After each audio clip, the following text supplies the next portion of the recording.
usual pattern. The video is going to be released tomorrow. I can't put it back to back in the same day. It's not going to work. So I put the video for release tomorrow. It is also an experiment. We'll see if maybe Wednesday is a better day for. Well, actually, it's not. It's just going to work out this week. But otherwise, no, it's not going to work out on a regular basis. Anyway, the standard format for all live streams is 30 minutes of the given topic, which is about a particular scam that I want to educate you on, because you'll learn a few things if you understand a real scam that actually occurred and what happened to it. So we'll get into that in a second. So welcome. I'm on Rumble and on YouTube, and let me see if I can see the chats for both here. Yes, I can. Okay. Great. So now I got to learn to keep my distance here so that the sound doesn't spike. I was debating whether to be specific with this scam as far as, naming the institutions involved. And I said, okay, maybe I'll just be vague about it. But then I thought it might actually be useful to not be vague. So I'm going to be very specific about the scam, and maybe it reaches some of the other people who are affected by this. If you know people who have been victimized by a similar scam like this, let us know, and so we can spread the word. The scam I'm going to talk about applies to a particular university. So I don't know if the scammer has a team of people and they're doing this with many universities. I only know information from one specific university. So, I can be accurate with one university. I don't know. I don't know if, it's occurred with other colleges. It can. There's really no reason why it couldn't. And so it's a very interesting scam. And, hacking and so on are really, it's about social engineering. And this is a very effective social engineering method if you are not aware, and if your target are young kids. So the target here are the 18-year-olds going into college. So that's a target market for this particular scammer. Okay, the university question here, I might as well be specific, is the University of Notre Dame. Okay, University of Notre Dame, that's the target. I'm going to send an email to the dean of the University of Notre Dame tomorrow, to maybe show the video so they can actually hear this. But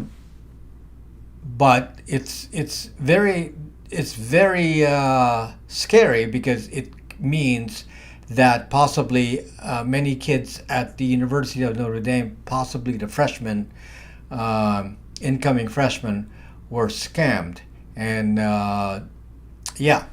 so this is the initial scam, and this is how it works. The scam came from the Notre Dame email. So if you have an internal email with Notre Dame, you're going to get a email nd.edu, which, by the way, is Google. So it's just Gmail, with the school label. Okay, so it's Gmail. However, for an outsider to find out what a new Gmail is, or a new email is for people, is not going to be something available in the open, because these are new emails for new freshmen.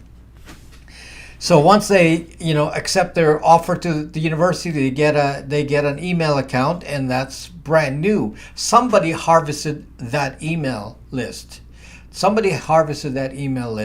At least we have evidence it was done in one university, and it may have been done in other universities. I don't know, but at least it was done on one. Okay. Now this is the message that was received by the person I know that is an incoming freshman to the University of Notre Dame. and the email said, "You've been randomly selected and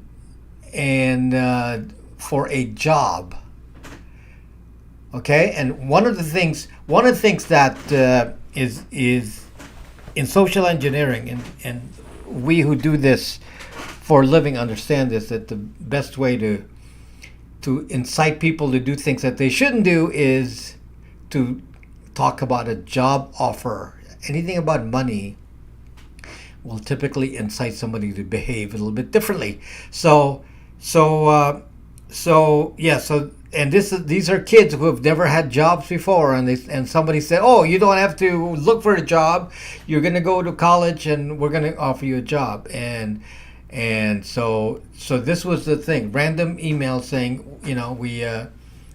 you've been randomly selected, and we have this job opportunity looking for an administrative assistant. So that was all it said, and then the kid then responded with email to the email and said, "Yeah, I'm interested." And then and did being a freshman, incoming freshman, doesn't know anything about do I have to fill out an application?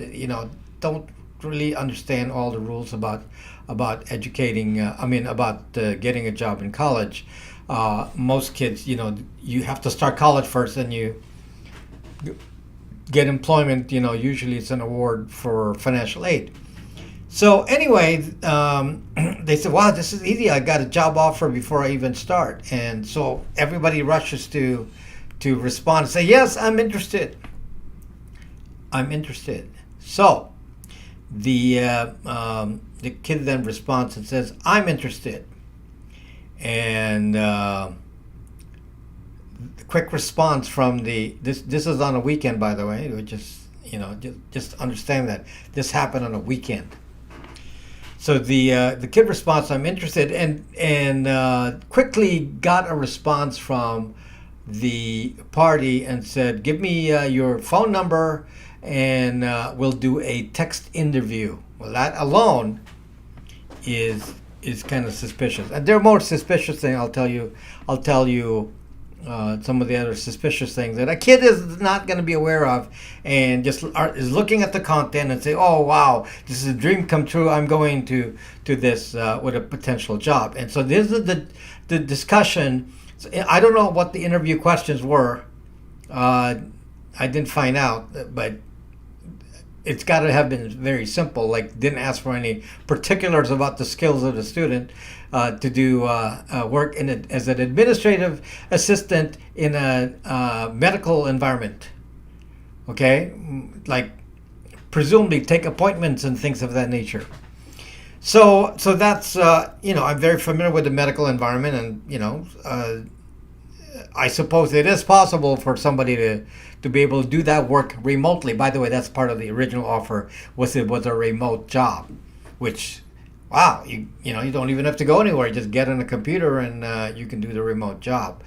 So so the kid then went and responded and said, "Yes, let's do the text interview." And some of the details included that the work would be about 4 to 5 hours a week. And for that 4 to 5 hours a week, you're going to get paid $500 a week. Well, pretty exciting. $500 a week. That's $2,000 a month. It's like incredible for 4 or 5 hours of work. Okay. Of course, kids don't really think about this and don't understand that that's $100 an hour. Unskilled labor for $100 an hour. You actually believe that's going to happen? That's there's so many scam parts in here, but that's just a basic one. Is like, really? I mean, too good to be true. But you see, a kid doesn't really get that, and just looking at the raw numbers to say, okay, for 4 to 5 hours a week, I'm going to be busy with college, and for 4 to 5 hours a week, I'm going to be paid $500 a week. Wow, I can pay a big chunk of my tuition.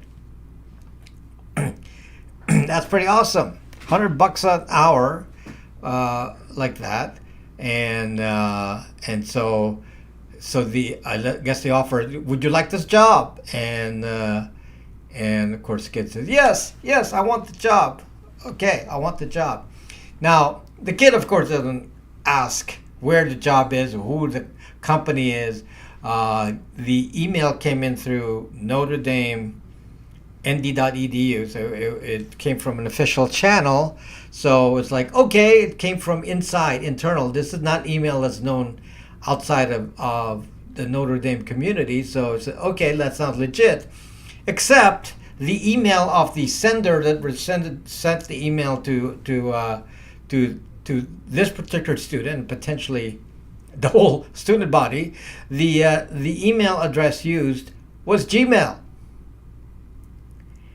Like Tom something bunch of numbers at gmail.com, which really hey, Notre Dame, can I call you with my session app?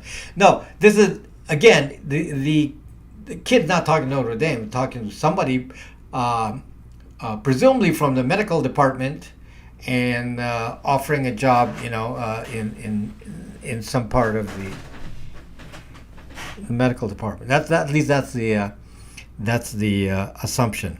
Okay, then again, think about this from the kid's point of view, how simplistic it sounds. It doesn't sound very complicated so far. Okay, and then the person said, okay, here's what we're going to do. To do this job, you're going to have to take, you're going to work remotely, and we need to provide you with your own computer and your own printer. Okay, we need to just understand that, your own computer and your own printer. Okay. So kid said, okay, fine. I can't use my own email, my own machine. Well, so far it's possible if you're an employer. Of course, this is an employee you don't even know anything about, and you're already willing to do that. But anyway, the employer supposedly says, okay, we'll have to get you a computer and a printer. We'll get you a computer and a printer. So what we're gonna do is, I'm gonna send you a check for $1,800, and you deposit this check. Okay, so and you're gonna deposit it using a mobile app that was very specifically mentioned. And then a copy of the check was emailed. So there was just a photo of a check. So everything, we got to rush. The person, the supposed employer is rushing this. We're on a time constraint. We got to do this fast. So we got to do the rush. But that's a clue as well. That's a clue. So anyway, so we got to rush it. So you got to deposit this, even on I think this the check was given on Monday. So Monday afternoon, I believe. So Monday afternoon, the check was emailed, and the student would say, okay, download the mobile app, put it on your phone, and scan this in and deposit it immediately. Okay, and then follow up with me to tell me if the deposit has cleared. So anyway, the person then, the kid then installs the app. Doesn't tell his parents, by the way, because he said, I'm an adult now. I can take care of myself. So doesn't do any of that, and just deposits it, and then the deposit is made, and then the informs the supposed employer, oh, the deposit is made. Okay, now here's what I need you to do, he says. Okay, I need you to once the check clears, I need you to well, he didn't even say once the check clears, but depending on the account, it could clear quickly or not. So once the check clears, and you are going to Zelle the vendor of the, because I'm going to get you a printer and a computer. So I want you to Zelle I'm going to get the computer for you. I want you to Zelle $500 to this company, and so they can ship you the printer, and it will be shipped the next day. Okay, so you should receive the printer the next day, or I think the printer was the initial scam was to start with the printer. Okay, so next day you're gonna get your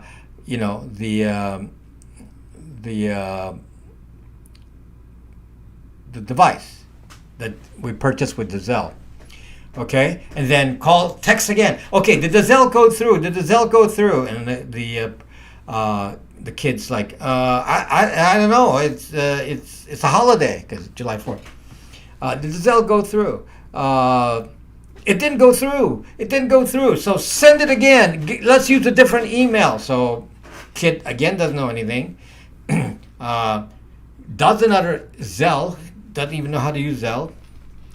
Does another Zelle and sends another Zelle for $500 to this supposed account. By the way, the check was made out to obviously some name with an address in an area that's pretty close to the University of Notre Dame. So it's pretty clear. So, but there were some problems getting the Zelle, and then I heard about the story, and I immediately responded, "This is a scam." It was. I said it so fast. You just been scammed. I said. You've been scammed, and likely you will lose $1,000. Okay, so there were just so much evidence to me that this was a scam, and you certainly if you're a kid, you don't understand how things work, and you think this is pretty normal. And even if you're not a kid, some of you will not understand exactly how I knew exactly that this was a scam. I'm pretty hard to scam, guys. I get phone calls every day, possibly 100 calls trying to scam me every day on my phone, and Rob 100, scammers 0. So nobody's ever scored a scam with me.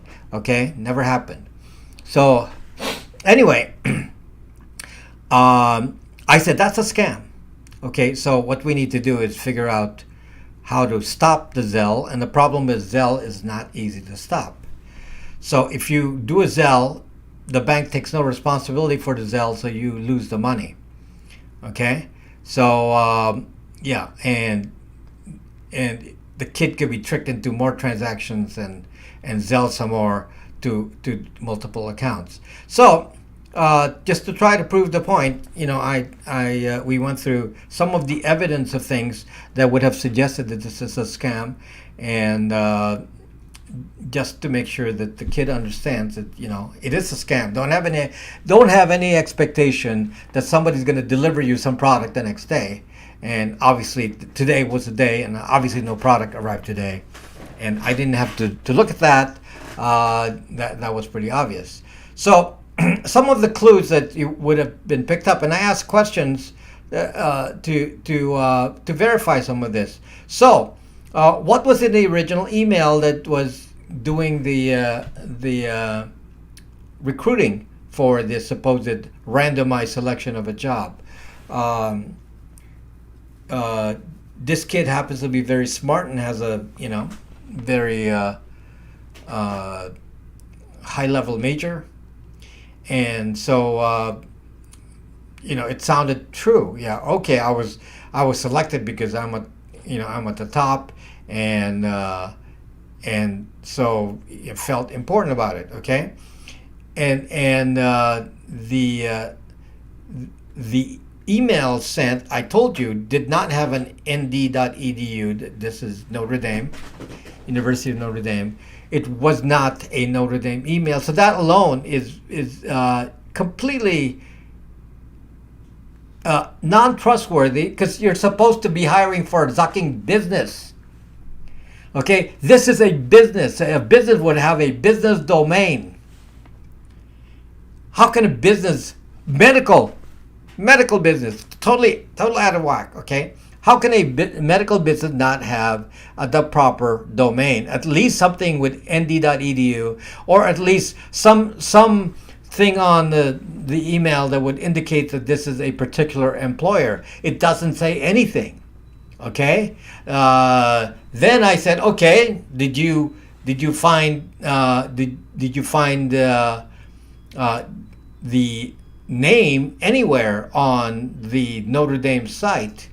Obviously, no. The name doesn't exist on any in the faculty. Nothing on the Notre Dame site. So that alone is I don't even need to ask. I know it's gonna be a scam. Immediately knowing it's a scam. I already knew. Now, some of the questions I raised, and you have to raise your own questions.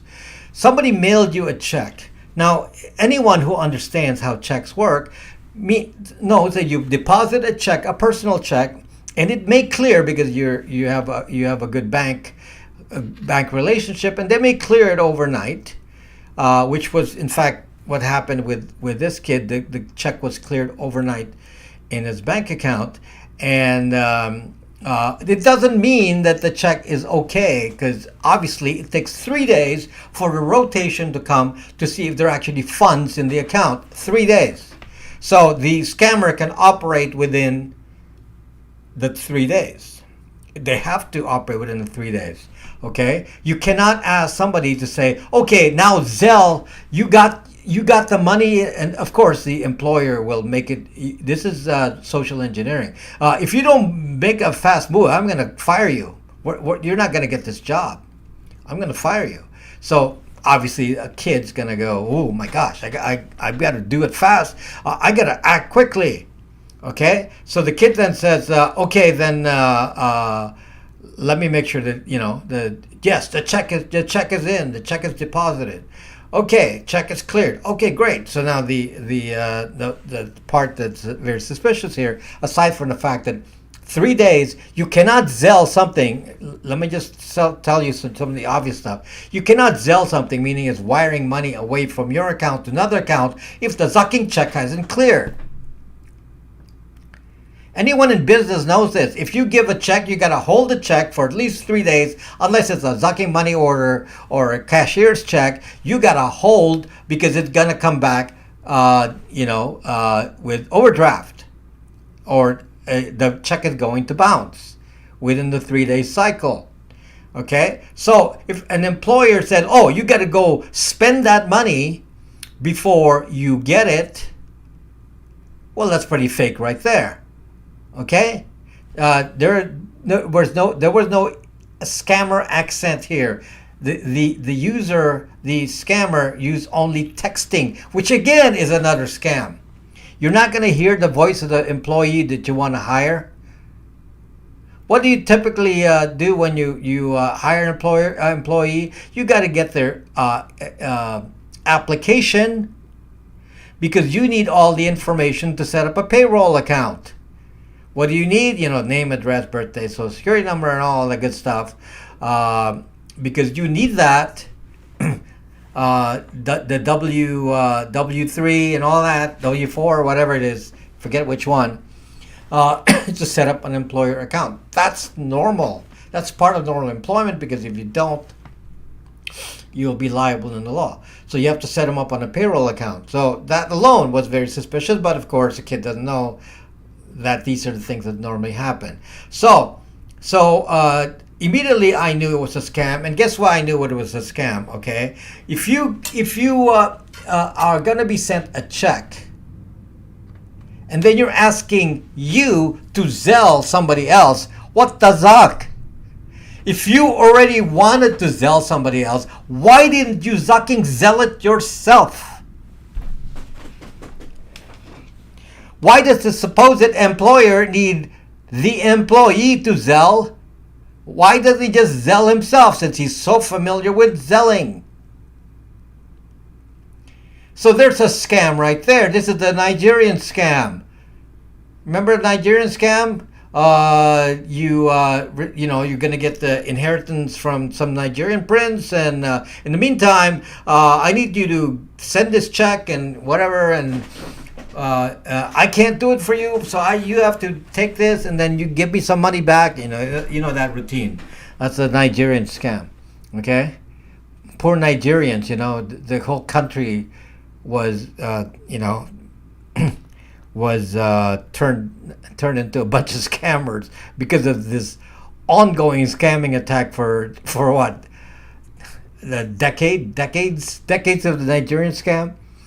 So anyway, when somebody wants to convert from one form to another and the forms aren't equal, that equals a scam. Okay, so Zelle, for those of you who don't know what Zelle is a instant wiring. It's like PayPal. You can, from bank to bank, you can send money via Zelle. I guess maybe in relation to a gazelle, maybe, because gazelles move very fast. So this is a fast way to send money. Okay. So anyway, so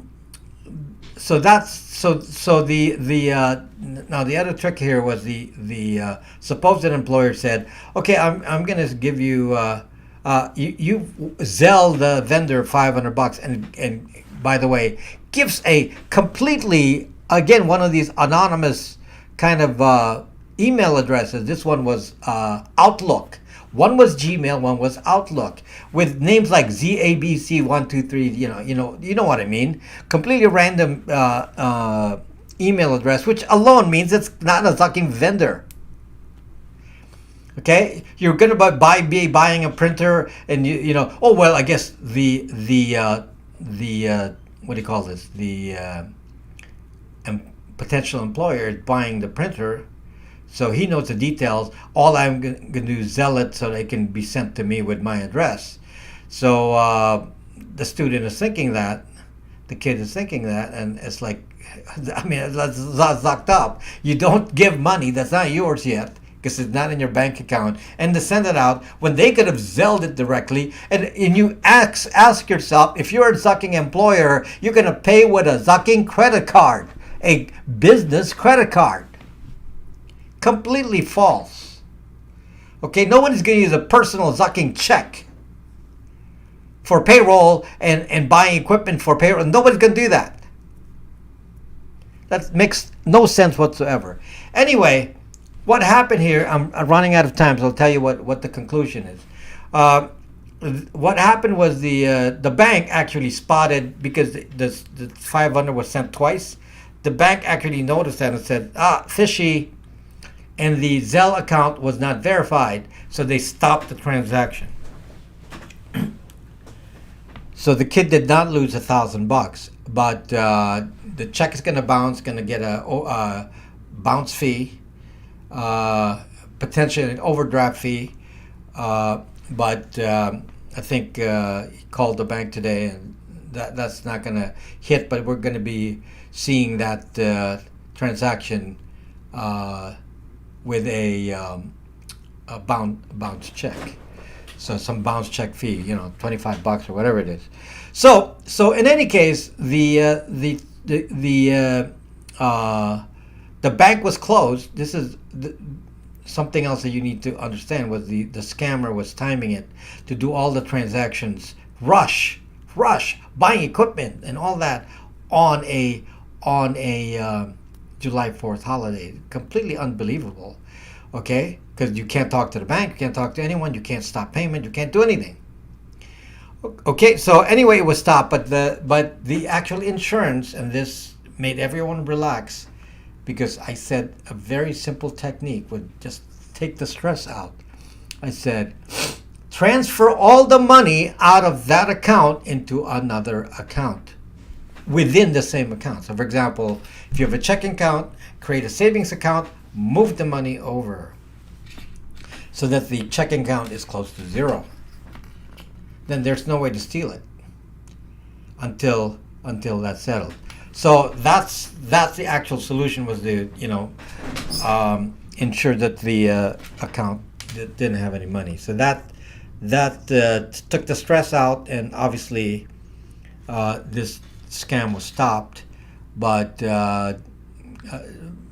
possibly many kids would not have been lucky with this. Okay, so the address was fake. I checked out the address. It was some little farmhouse in Indiana with some fake things on the address that wasn't correct. Meaning, it said Block A. What the zuck is Block A? It was a farmhouse. It was a tiny little farmhouse on a farm. Tiny, tiny house. So obviously fake. Okay? So anyway, that's a very specific case here, and I hope you learned from that. We'll go back and discuss it some more. Let me just take a station break here. And I want to introduce you to my sponsor, longtime sponsor, which is Akamai Linode. Akamai Linode is a cloud provider.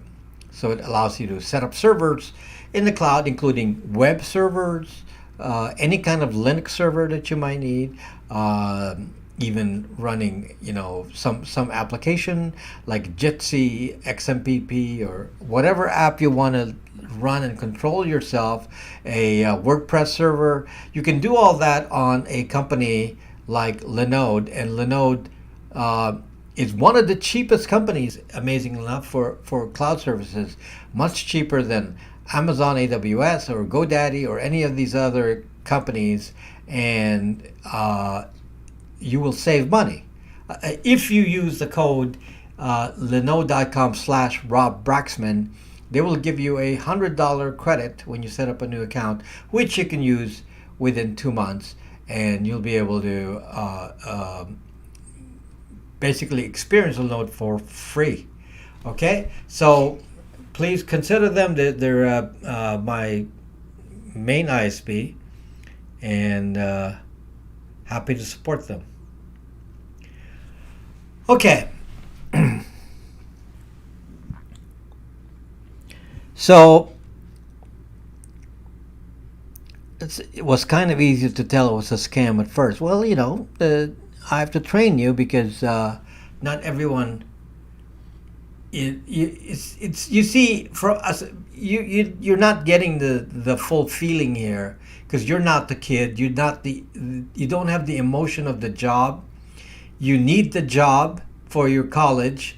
You're not experiencing the thoughts of the person that's been scammed. This is part of social engineering, is that the way social engineering works, you find what motivates a person that you are scamming, and then you social engineer the situation so they feel like something is being answered. Can you imagine?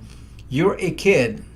He didn't get a physical check. He got an image of a check in email and said, okay, scan this on a mobile app. See, that was very specific. No physical check. Nowadays you can do that. The scammer already knows, some of the techniques. And it was obviously very familiar with mobile apps. Okay? So the advanced techniques. By the way, the check was signed on the back for mobile deposit only. I was saying, how does a kid know to sign a check? How do you know to sign the check so it will be directly scannable? Now, we adults know when we receive a check, we sign on the back for deposit only. Here was pre-signed by the sender for mobile deposit only, which is, that's not what they normally do. Normally, you, as the recipient, will sign it. Often you will say, for deposit only to the account of, if you want to be more specific. And yeah, so hey, Money Don't Sleep is here. Hey, how you doing, buddy? So you can see that um, it's very it's very suspicious for me. I mean, almost immediately. See, for me, I'd never get past the first email. I would look at the email, search out the name. I mean, I would scour the internet for that and find the emails not well known or invalid, and do my normal things and search through the email and look at the IP address and all that to see if it's legit. And I would have found out that it's not legit.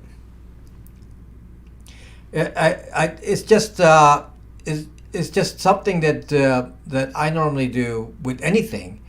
I don't have to think about this. It's just automatic with me. But a normal person doesn't really do that, and a kid definitely does not.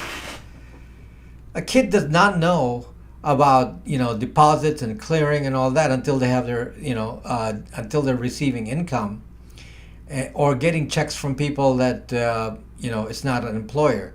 An employer's check is not going to bounce, but some other check given by somebody else might bounce. A friend might give you a check, and then it's and that check can count as an overdraft, and doesn't know the cycle. Okay, are you joining Zuck's threads? Heck no. By the way, yeah, I had my own crisis at Twitter. I was so pissed at Twitter because they started blocking. I thought that all VPNs were blocked, and as it turned out, they were just blocking Linode. They were blocking Linode specifically, Twitter. So they must have had a some sort of bot or something that was running on a Linode server, and maybe they blocked it, but they blocked everyone on Twitter.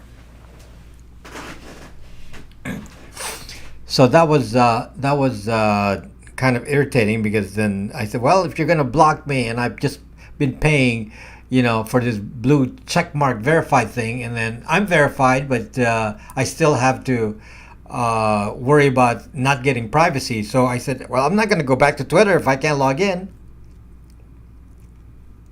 I'm not going to log in the open. So I would log in occasionally when I was remote,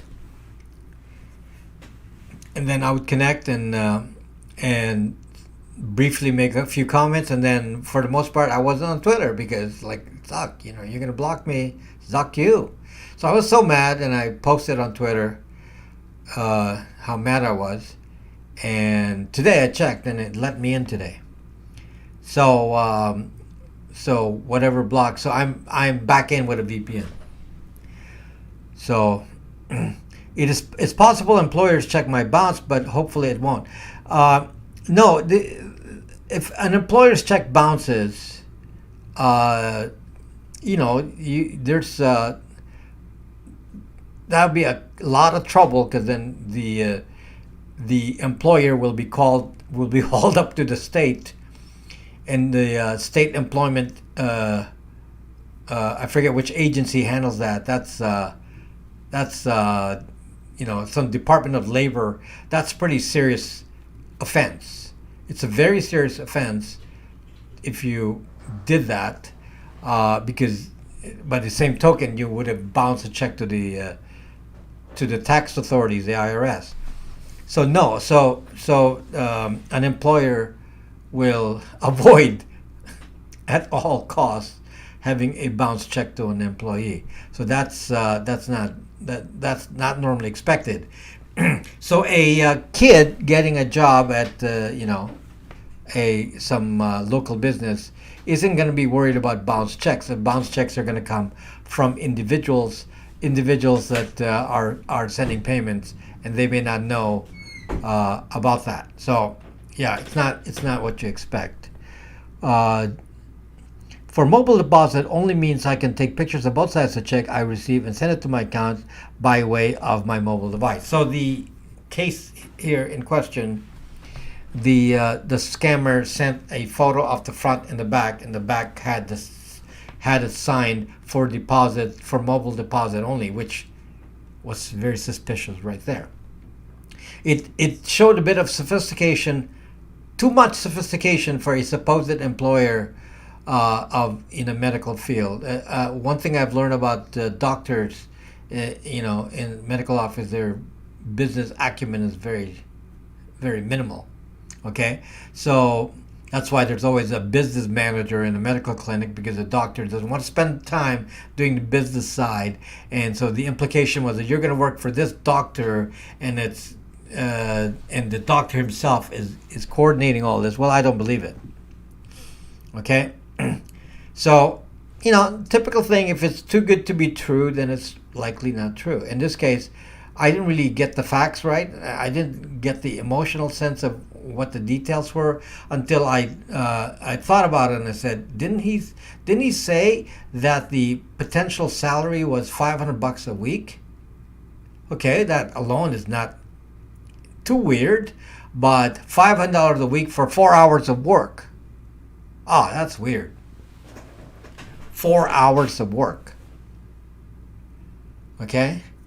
For 12 hours of work, okay, even 10 hours of work, you start to say, well, that's a pretty high price. But even for California, that it could be slightly acceptable, because even if you work at McDonald's, you're going to get paid a good hourly amount here in California, because it's California, right? So anyway, this was there were just so many red flags to me that it wouldn't even get so far as me responding to the email. But the thing is that you're reacting to without appreciating the emotional condition of the person receiving the social engineering ploy. So it's very important that whatever drives you, be careful. So obviously for me, no one can ever, drive me to pay attention to you for employment, because I'm never going to need employment. Okay, so I haven't worked for anyone in a long time.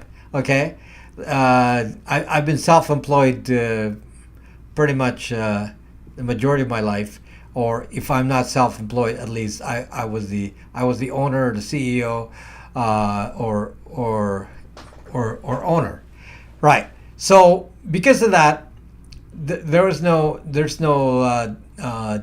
likelihood I would ever respond to anything a ploy that has because it has to be financial, because it's hard to the other ploy in social engineering is to get you to reveal a password. So one of the typical ones, and I told you about this, is somebody scours they do what is called deep phishing, or no, that's not. It's no, that's not the term. It's what do you call that? It's a more pointed. It was something that would have pointed phishing. Goodness, somebody will remind me. Spear phishing. There we go. Spear phishing. Okay, spear phishing is a more pointed attack, and the way spear phishing works is, and which was not done in this case, is that the person being scammed is doxed in advance. So if you have Facebook, they can go zuck you in advance by doxing you and getting all your details and knowing you in advance. Okay, and then going to the stolen databases, from Equifax, from so many companies out there that's in the dark web, and then take the information that they have found about you, which they can find,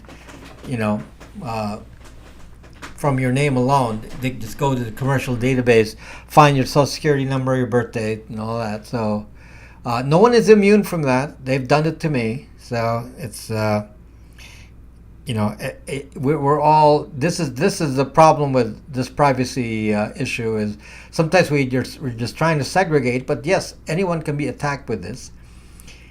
And so they get your information in advance. So presume that somebody already has this. So if somebody's going to spearfish you, they all they need is your name, where you live.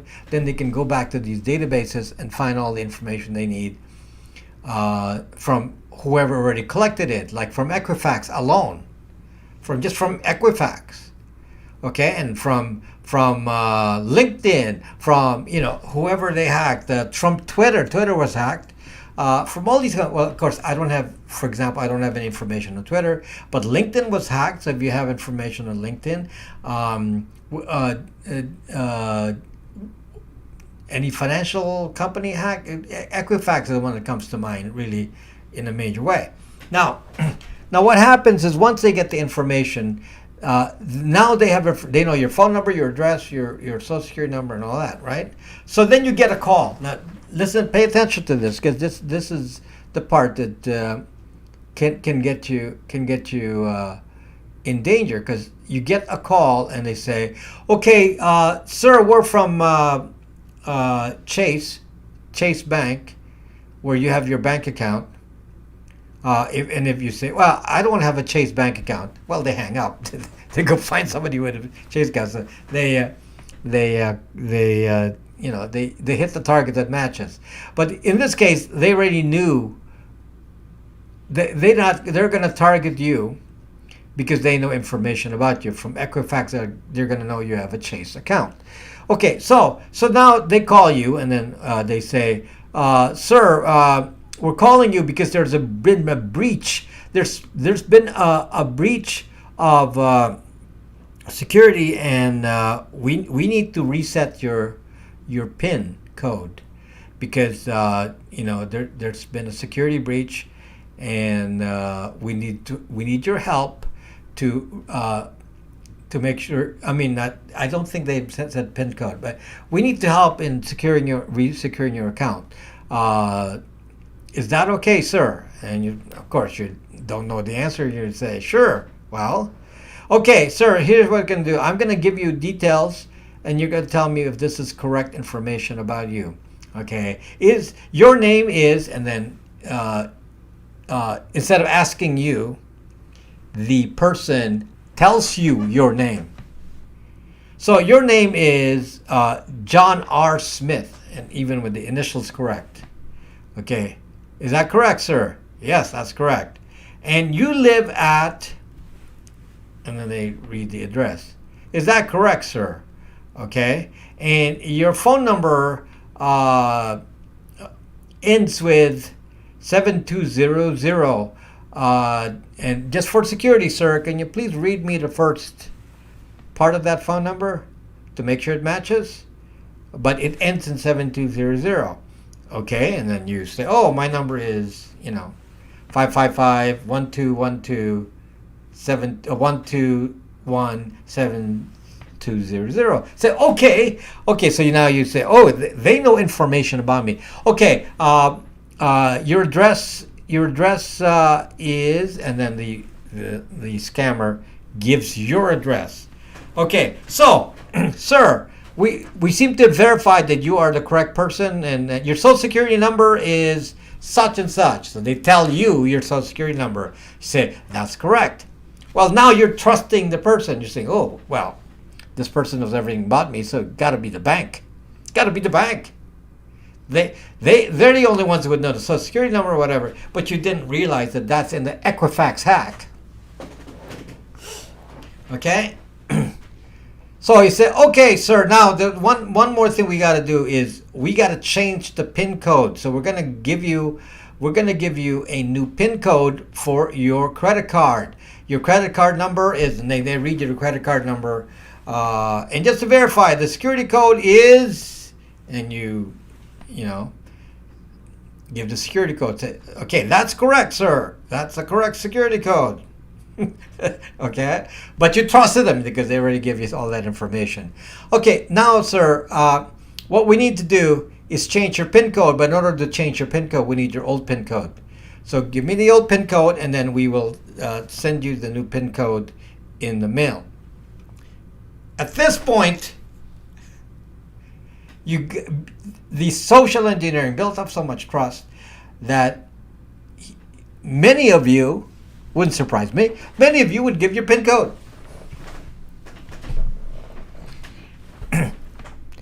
Okay? Well, I'm going to tell you that, yeah, this kind of scam isn't going to work with me. You know, so many red flags already in all this. But it's a very effective scam. It was actually brought up as a technique. There are many similar ones to this, but the idea of spear phishing is that if you are scammed and somebody gives you information about you, they're giving you information rather than taking it, you build up trust. Okay? So if I were in this situation, you know, I know how the banks work. First of all, PIN codes are never given to anybody on the phone, so that alone is suspicious. PIN codes are always passed by snail mail. So no one would ask for a PIN code. A PIN code is not necessary to change the PIN code.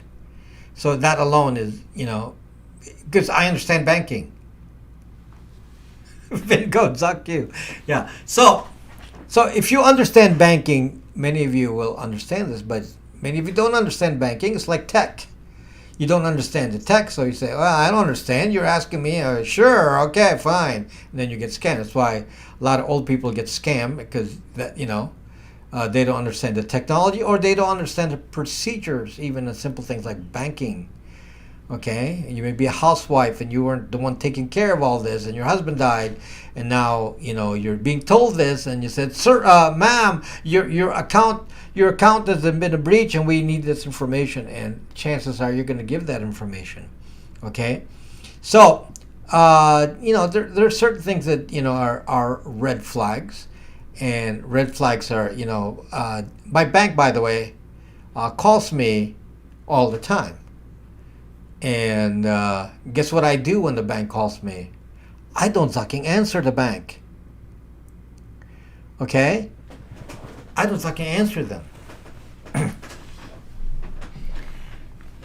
So, you know, typically the reason for the call is they want to make sure that, you know, a check is valid. Maybe it's a large amount check. And before they clear it, they want to, you know, hear from you. So a typical way that I would respond is they would give me a check, a text about the check, and say, is this check accurate? And then you text back yes or no. Now that I do, that I will do. But when somebody calls me, to me that's a big no-no. I don't like to get calls. I don't like to get calls from a bank. I never accept a call from a bank. I don't know if I ever, unless there was an appointment. I don't think I've ever, you know, answered one of those calls where, you know, we're trying to call you because your bank balance is. What happens is, if I get a message like that, I immediately go online and go check the bank account itself to see if there's anything obvious in there. And typically a held check is not listed there, so that could be an issue. Otherwise, I typically would not expect anyone to call and know what I respond. And they do call, and some of the calls are legit. And by the way, this is the same thing with email. So I get an email from a bank saying, "Oh, please verify this by clicking over here." I'm going to tell you, "Zuck you! I'm not going to click on that." That's the easiest social engineering thing there is. Send an email from the bank, and then go click on it, and then you've installed a virus. Okay, that's why there's no viruses on my device, because I don't click on anything. I don't even look at attachments, and I don't download attachments. I gotta know exactly what you're sending before I would do that. And so anything that says click this, unless it's a verification that I triggered, I triggered something, I expect verification, that's fine. But unsolicited stuff where I'm sent a link, no.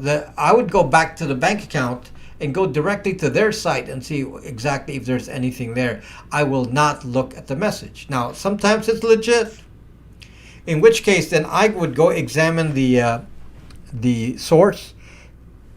On Thunderbird, you can view source on the email and then look at the IP addresses and the domain. If the domain has been spoofed, they'll say Chase Bank dot XYZ dot com. It's like, wait a minute. The domain is XYZ. It's not Chase Bank. That's fake, right? And of course, those are very easy to spot and ignore. And there's so many of that. I mean, like telling you nowadays. Here's one I get all the time. Here's one that I get all the time. I get a mail saying, "Thank you for your purchase. We have charged you $2,500, and if you have a problem, click here." So many of you panic. Oh my gosh! I didn't pay for anything that's $2,500. I didn't pay for that. I'm going to click here and dispute. And I'm going to say, you send me an email like that? Bye-bye. Yeah, no. It could be tax payment, this or that, something that will trigger you. Thank you for your order, and here's your order. You didn't order it, and it's like, suck no, because remember that if you order and if you make a point of ordering via credit card or via PayPal, you can reverse just about anything you ordered, so you don't have to worry about somebody doing a scam like that. Some of you, are afraid of PayPal or don't want to use PayPal. PayPal actually is an advantage, and the reason that PayPal is an advantage is because you don't have to give your credit card info to the seller. You just give PayPal. PayPal will verify the seller. PayPal will verify you. And of course, you don't like the fact that you're verified by PayPal, because they will verify you, verify your bank account, ask for your IDs and all that. Yes, that is correct. But it's financial. It's your money, so you should acknowledge that and be careful about it. And so PayPal is doing the taking the risk for you. So they say, okay, you're legit, and then the other party is legit based on their own research. And this is the part of PayPal that you never actually have to worry about. On PayPal, within the time period of a transaction, you can always undo a transaction. You could dispute anything, even if it's invalid. People do it to me all the time. They'll steal a phone and then dispute it on PayPal. Such. I'm always being scammed like that. So you can't actually. If you're legit, it's you as the buyer typically have more protection than anybody else on PayPal. The seller is not. The seller is not the safest on PayPal, because, like I said, somebody can reverse anything. Same with a credit card. Somebody can reverse anything. You just take the money out, and you have no recourse. You haven't even gotten the product back. That's happened to me so many zucking times. Reminds me of somebody who bought something from me from zucking Israel. Okay, and then once I shipped, canceled the PayPal and said it was fraudulent. And of course, took the phone. So you can't even respond to that. How do you respond to that? So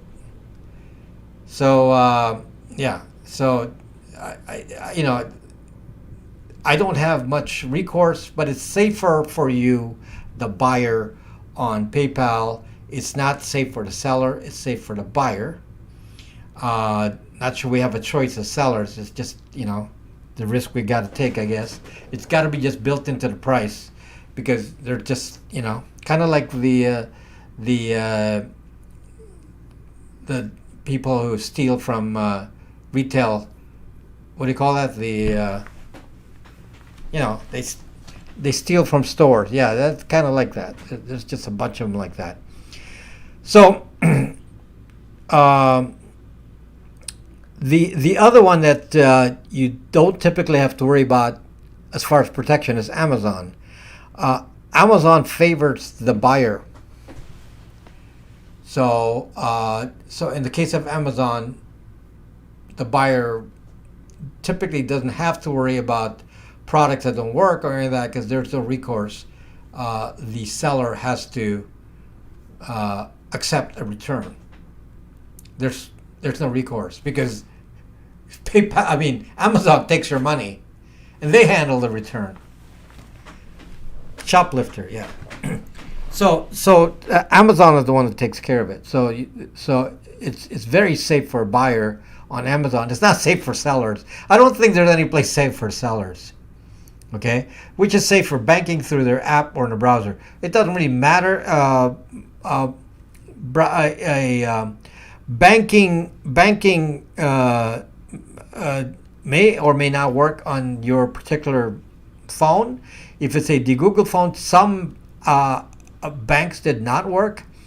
At one point, Bank of America did not work with mobile on a Google phone. It seems to work. Seems to work now, because I just tested it. I don't usually use a mobile app on the phone for banking, but I just happened to test it for checking out this scam here, and yeah, it worked. It worked fine. So apparently they don't verify the Google safety net thing that they used to do. Okay. So hey, TR Fun Guy. So yeah, there is a Brax 3 coming up in the fall. It's not fall yet, so I don't have it yet. But in the fall, there will be a Brax 3. But right now, there's Brax 2. I don't have many Brax 2s, so I'm just selling the few that I have. But if you're looking for a phone quickly, that's not a Brax 2. I have a ton of Pixels. So I have a ton of Google Pixels, and they're ready to go. So the one that we have a deal on is the Pixel 6a. So that's a nice, really nice model. We priced it low enough, lowered the margin on it, and because we can get a lot of stock. The problem with some of these is you can't get the stock of Pixels. But we managed to get a good supply of Pixel 6As and Pixel 5s and Pixel 4a. So those are three models that we have a lot of stock on. So if you are on Verizon, the Brax 3 or Brax 2 is not going to work on Verizon. So if you're on Verizon, you might as well just change to, you might as well just get a Pixel. If you're not going to be on Verizon, then you can get a Brax 2 or a Brax 3. Okay. Now Brax 2 is cheaper. Brax 3 will be more expensive. So it's going to be, hey, Francis Shirley, how are you doing? You're still painting. Francis Shirley, I have a jazz channel. It's called Rob Braxman Jazz. So I'm still playing, doing a lot of gigs. So, which is better for Canada? The international. We don't have any more international models, but for Canada, you need the USA model. But we don't have any more international models. The purpose of the USA model was to work with Verizon, and since it didn't really work too well with Verizon, there's really no need for the international for the USA version. So the next version will just be 1, just international. Okay, so it'll just be one version. It'll be Brax free for all, and as long as we state clearly it's not for Verizon.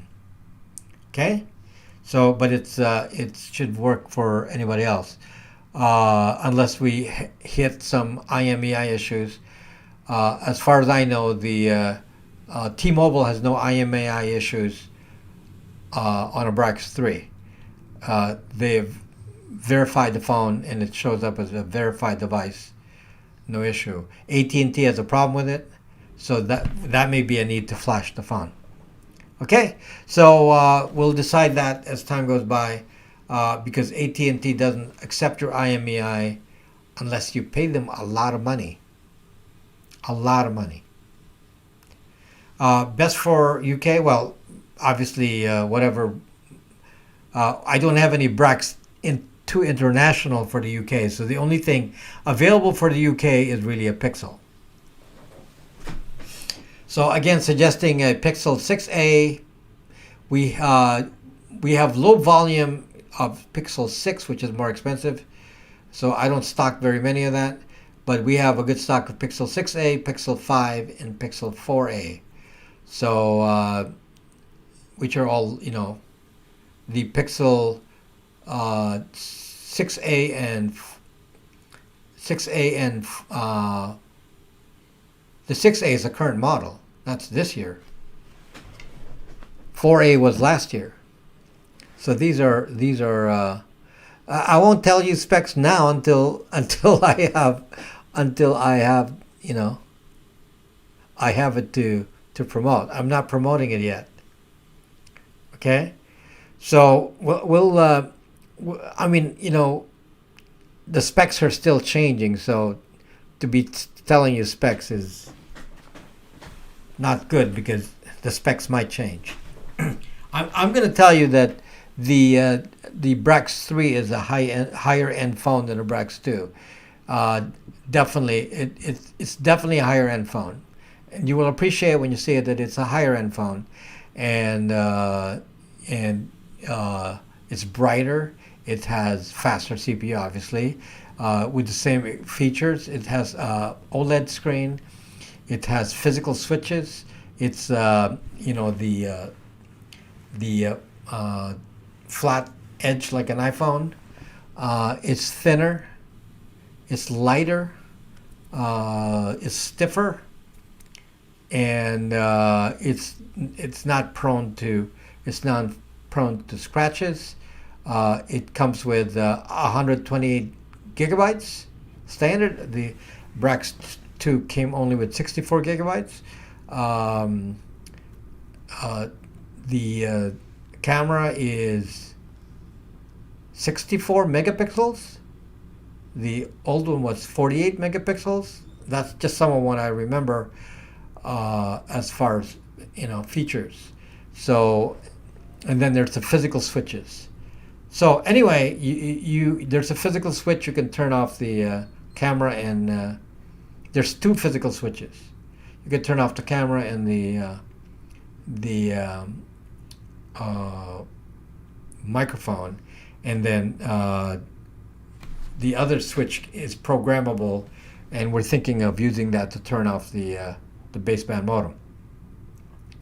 Okay, so, and the other thing is that you can change the IMEI on a Brax phone, which you cannot do on any other phone.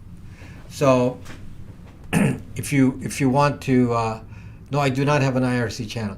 If you want to have full flexibility of privacy, you will have no problem with the new model. Again, the specs is higher on the new phone.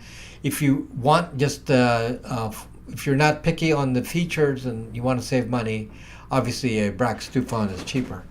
And I don't really have that many Brax 2 phones left, but it's cheaper.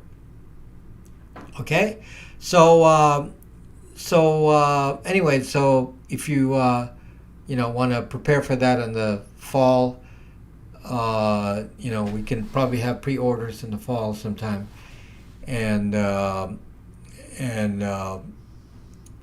I guess we're already in July, so We're already right in July here. Next week is mid-July, so I guess you know August isn't that far away. Okay, so hopefully that I'm not pushing it yet. It's not the specs might change still. Uh, there are certain issues that I have that got to be resolved, like some because it comes with a case. The case is not sturdy enough. There should be an option for a tougher case, and because it's a unique design, there's really no phone like it. It's smaller than a Brax 2. A Brax 3 is a bit smaller, just a little bit, but thinner than a Brax 2. Okay, but again, just to reiterate this, a Brax 3 phone or even a Brax 2 phone will no longer be advised for Verizon. So if you are interested in using Verizon or any of the MVNOs for Verizon, please get a Pixel. So yeah, so Pixels are here now. You don't have to wait for Pixels. So if you're looking at Verizon as your carrier, use a Pixel. We install Calyx OS on all the Pixels now. So whereas we were installing Lineage OS, we are now installing Calyx OS. It has the same exact benefits as Lineage OS, but as we found, it's easier for the user to support. Okay, you can update it more, and the updatability is better with Calyx OS. We can do BYODs if you want to, bring your Pixel 7, your Pixel 7a, Pixel 6, Pixel 5a, things I don't stock necessarily. Yes, we can do it for you. You can buy it from a source, check to see if it's OEM unlockable, and we have a service to do that. Brax 3 should work just fine with Australian carriers like Brax 2. Brax 2 International will be the same frequencies as Brax 3. Okay, so there should be no issue with that. But if you, again, nothing stops you since there are no Brax 2 for international, you can get Pixels now. Yeah, we ship everywhere. Calyx, not Talix. Calyx OS. Calyx OS is a good project. It's similar to Lineage OS. I've been using Lineage OS for a long time. Yeah, sure. Why not? Why not Japan? But they're a good project. They're good people, and a very positive community, and none of the baggage of the other communities. So some, not all OSs are equal. Some of them have communities that are so full of evil that I don't know why you would, do you really want to hang out with a bunch of hackers? So some communities are filled with that kind of community, with a bunch of hackers and people are really intent on doing evil things to others. So as I found, there's really not been any negative to the Calyx OS community.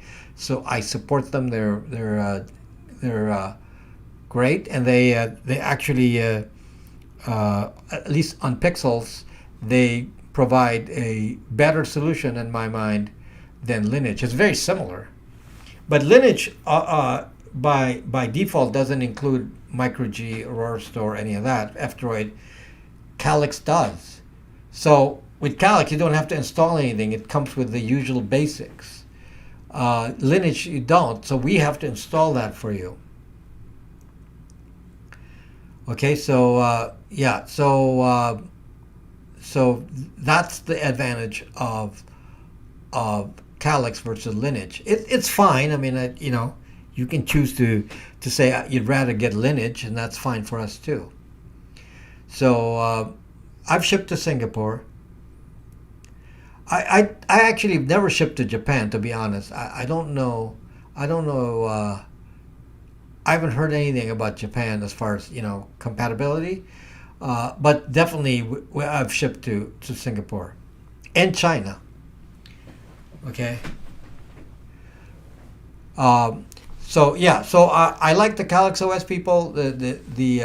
I think they call them the Calyx Institute, and they seem to be run by good people in a good community and with lots of people contributing, and very positive community, and happy to support them. They're so if you're not running a Brax phone, then that's one project that I recommend. So we have been, if we do a phone for you, we can install any kind of OS on it. Obviously, you make the request and we'll install the OS that you want.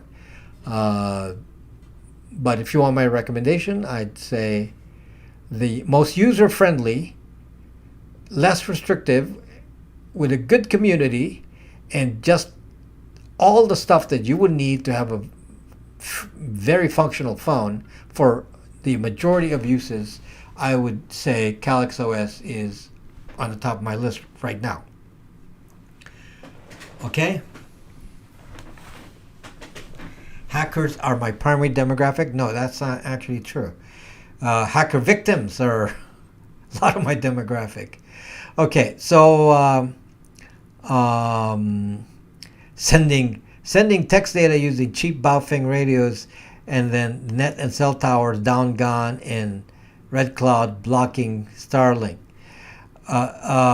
Money don't sleep. Come on, man. I mean, yeah, you can illegally do that, but you can't send text data legally unless it's in the open, and you can't use it for any business purpose because that's not allowed with a ham license. So when the world collapses, yeah, you can use any frequency you want, so nobody's going to check. But you can't practice. So if you want to do that, then I have a ham license. I'm restricted from doing the stuff that Money Don't Sleep is talking about because it's not legal. But I've actually built those. I have videos on them, where you build. I connected my boat to my house via direct link. It's on a video, and yeah. So that's it is doable. What Money Don't Sleep is saying. In fact, I did it. However, our license restricts us on how we use it. So, for example, you can't encrypt, and you can't use it for business. It's got to be casual. Obviously, if the world goes to, whatever, if the ZHIT hits the fan, then you don't need to care, and you can do whatever you want. So, if you have the equipment, then you can do it. I have the equipment. So, in an emergency, I got myself covered. I got all that equipment, which is still running. And I can talk for long distances. The longest distance I've tried and connected to a network was to Mount Wilson. Money Don't Sleep. Mount Wilson, which is 38 miles away. So I've connected to a station 38 miles away. It's not a good connection though, but at least I was able to do internet. Basically send simple messages. That works fine. I can do that. Send simple messages. But somebody examines the messages. Some of these ham radio operators act like police, and if you send a message that doesn't sound like it follows the rules, meaning can't be business, then they report you. So unfortunately, we need to exchange some frequencies and channels.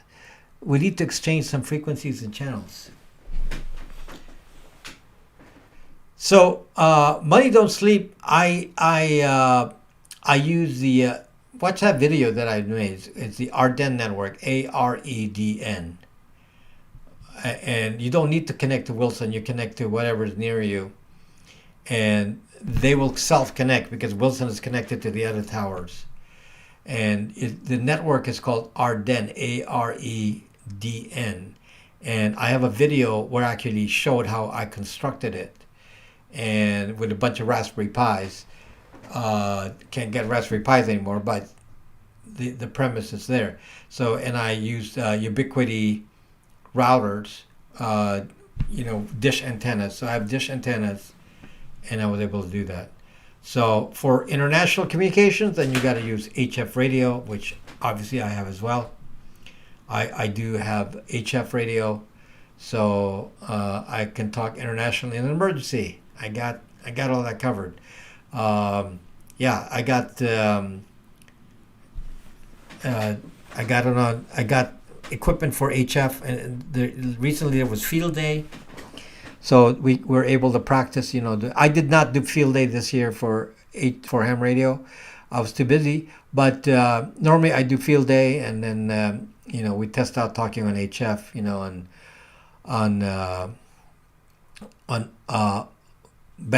on the 40 meter, 20 meter, 10, 15. 10 used to be, no, Arden is spelled AREDN, not Arden like that. So RDN, AREDN. Yeah, it's on a video. That's in a video. Okay, so AREDN. So watch that video. It shows you how I constructed it. And I tested it 3 miles in my local case. So I had a connection to one that was 38 miles, and I had a local connection of 3 miles approximately. So no, AREDN, no E in the middle of that. AREDN, license for ham. Money don't sleep is so funny. You're already acting like the ZHAT already hit the fan. Before that, you still have to follow the law. So there we go. Francis Shirley got it right. AREDN. So that's AREDN or Arden is only accessible to people with a ham license.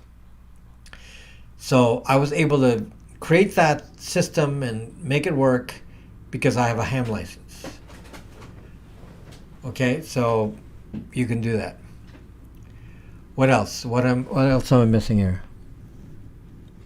By the way, again, to remind you, there's another way to support the channel directly, and it's a much better and more direct way of supporting this channel, and that's through robbraxman.locals.com. In other words, locals.com.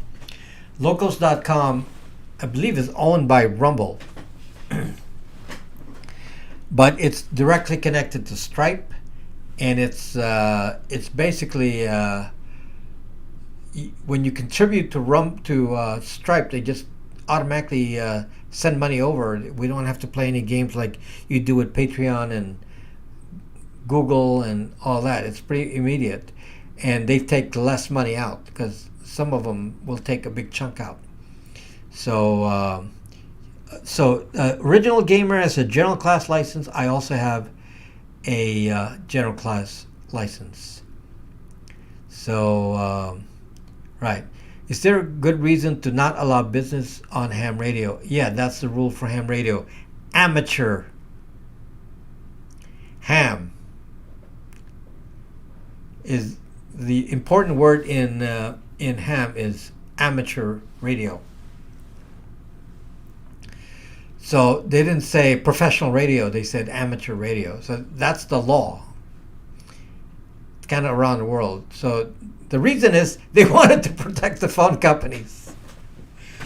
They said, okay, we'll let you ham radio guys experiment with the thing, but we don't want you transmitting regular communications because we don't want you to take business away from T-Mobile and AT&T and Verizon and so on. So we're going to limit you, and the limitation is no real talk. So you can talk with strangers on it. Talking to family? Hell no. It's funny. You can't talk to your family on ham radio legally because you have a subject matter. You can only talk when there's no subject matter. You can talk about random things. Okay? But you can't say, I would like to make an appointment for I would like to buy such and such a product, and this is my credit card number. Not allowed. They have a way, for example, to send digitized messages, kind of like email, and somebody monitors it to make sure that the content is, very casual. So I'm over here on a sailboat sailing to Fiji, and everything's good right now, but the weather is going to be rough tomorrow. Yeah, that kind of stuff is okay. That stuff is okay. But if you say, "Oh, do me a favor and pass a message to my employer that the answer to the question of the the business this and that is this," not allowed. Okay, we just got 5 minutes here, so so hopefully you enjoy the video tomorrow, and to give you a preview, the video tomorrow. Oh, James Randolph is. See, I didn't have time. I was trying to get my extra class license. I didn't have time. But the video tomorrow will be about the Idaho killer. Would you like to know how the Idaho killer was identified? He has a phone and all that. How was he identified? The Idaho killer. Please pick up some bread. Oh, that's okay, Northern Chimp. That is nonsense. But if it's important, not allowed. Because that's not specific enough. But if it's very specific, go talk to our agent and buy 20 shares of Tesla. No, not allowed. Okay, let's see. How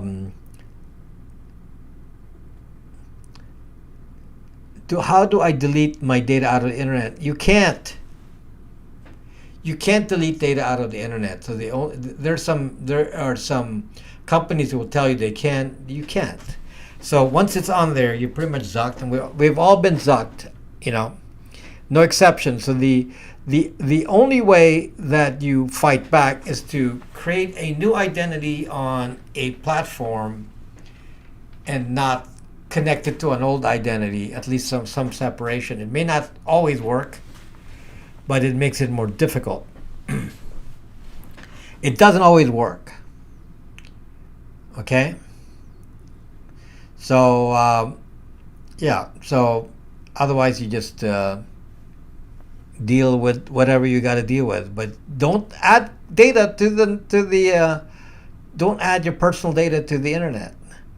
The less data you have, then if something gets revealed, then the less data will be available to be stolen.